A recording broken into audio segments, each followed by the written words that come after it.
Info Afrique sur AL24 News, bienvenue à tous. Le ministre algérien des Affaires étrangères Ahmed Attaf a salué aujourd'hui à Séoul le consensus émergent entre les parties africaines et coréennes pour porter le partenariat qui les unit au niveau du sommet. Dans son discours lors de sa participation à la réunion ministérielle préparatoire du sommet afro-coréen prévu les 4 et 5 juin, Attaf a déclaré que cela indique notre adhésion collective à ce partenariat établi il y a près de 2 décennies et notre conviction dans les résultats qui ont été obtenus dans son cadre.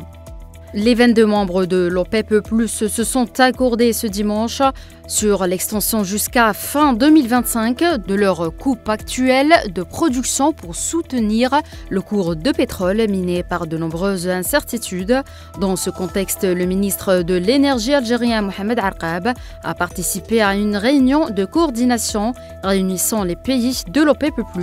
où il s'est entretenu avec le ministre saoudien de l'Énergie, le prince Abdelaziz Ben Salman, afin de discuter des moyens de renforcer les relations bilatérales entre les deux pays dans le secteur de l'énergie, notamment en matière d'échange d'expériences et de promotion des investissements.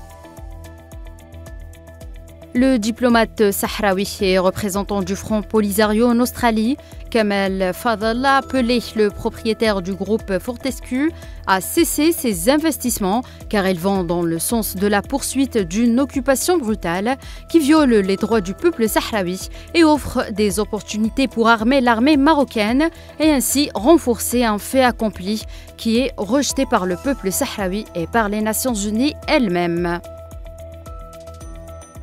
Et puis en Afrique du Sud, l'ANC au pouvoir depuis 30 ans et qui a perdu sa majorité au Parlement cette semaine, a affirmé ce dimanche son intention d'entamer des discussions avec d'autres partis politiques pour former un gouvernement de coalition. C'est la fin de l'Info Afrique, merci de l'avoir suivi.